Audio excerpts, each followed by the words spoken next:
city of stunning beauty and light.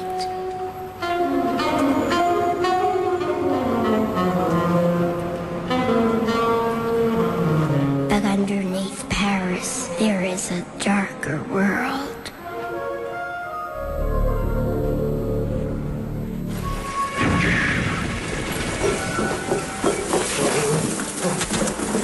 Below the city lies a labyrinth of ancient tunnels and mass graves known as the Catacombs.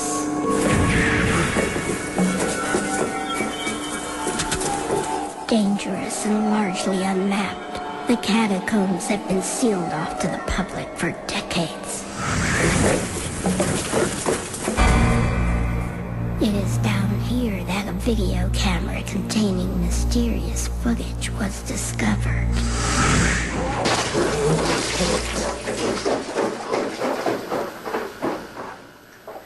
This video camera was found deep in the catacombs. It was picked up by a catacomb explorer, some of the people who wandered down there. It was given to me. I looked at the tape. It's very bizarre.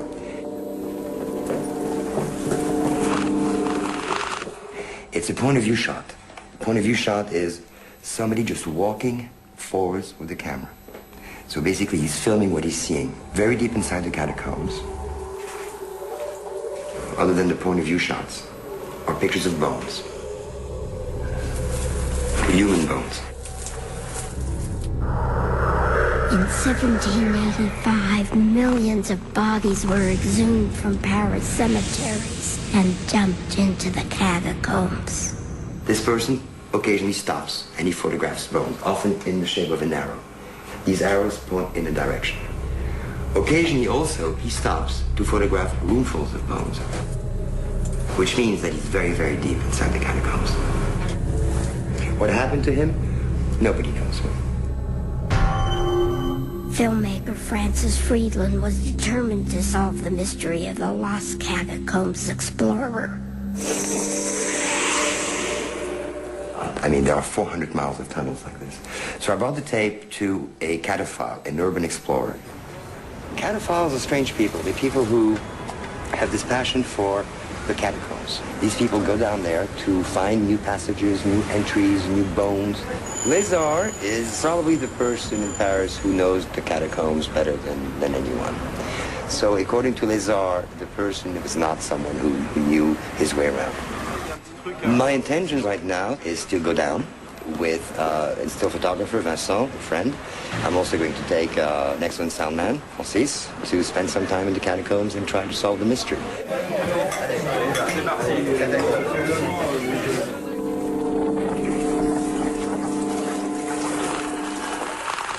There are ways to match things up, to try to identify where this person was in the catacombs. At times you'll see there's signs, painted signs on the wall, which is not uncommon. People have been painting in the catacombs for centuries. So it is possible with these paintings that we may be able to retrace an itinerary to some extent.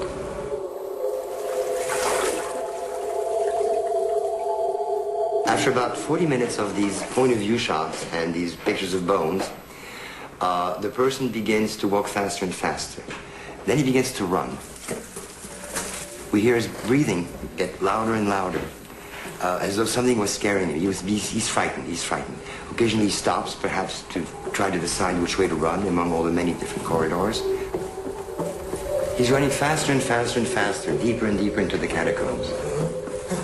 And all of a sudden, he drops the camera. He just dropped. The camera just drops on the ground and keeps rolling. And you see his feet just run away.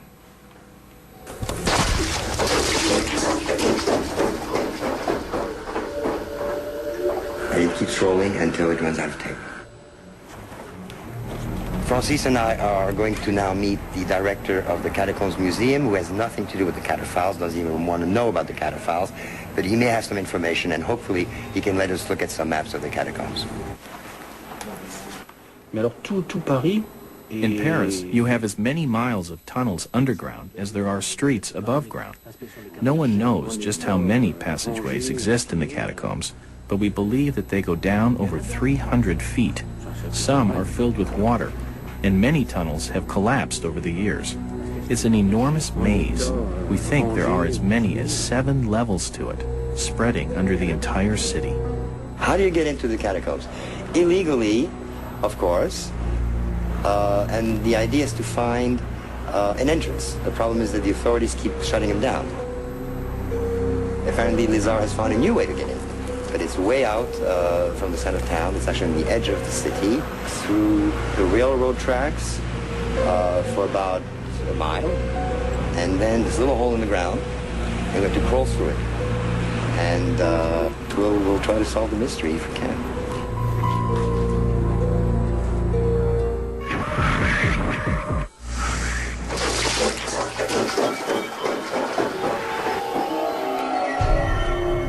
This anonymous videotape was discovered deep in the catacombs beneath the streets of Paris. This videographer, he could still be down there. Maybe he found his way out. Nobody knows. My intentions now, as I've seen the tape, is to go down there, to try to find out what happened. So we'll try to solve the mystery if we can. So the trick is to watch not only your feet, but your head. I have never been very deep into the catacombs before. Very few people have. Already when you enter the catacombs, the first few hundred yards are already scary. You have to crawl. You can bump your head. It's pitch black. You trip upon rocks, holes. You can fall pretty deep. There are 400 miles of tunnels within the catacombs. Many of these passages lead to lower levels.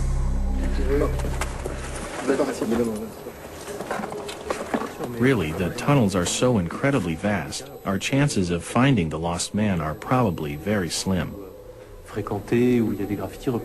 But we do know by looking at his video that he got as far as these lower levels, where we are now.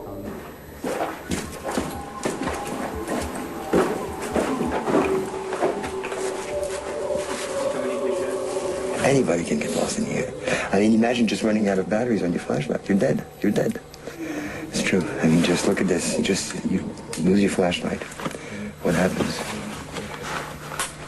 We're finished. We're dead.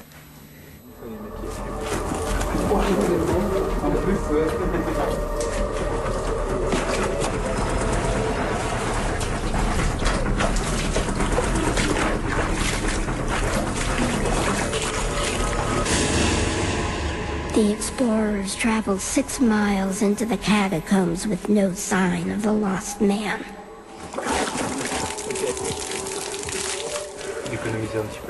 This is my own opinion, but this is far too deep for an amateur to be messing around. He must have lost his way down some passage and died. After 6 hours, the group was exhausted and running low on batteries. Francis decided to abandon the search. There's a manhole up there, which is supposed to be open to get out, but apparently it's locked, or Lizard's having a difficult time opening it up. We're going to have to backtrack and walk back the 5 or 6 miles that we had coming here. That would be hours and hours and hours. And let's hope our batteries don't die on us in the meantime. So close, yet so far. We're 10 feet from freedom and we can't get out.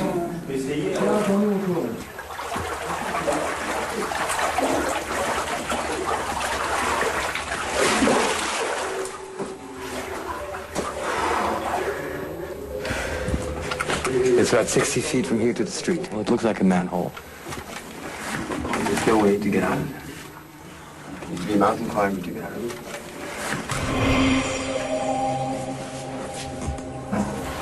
I think I saw this on the tape.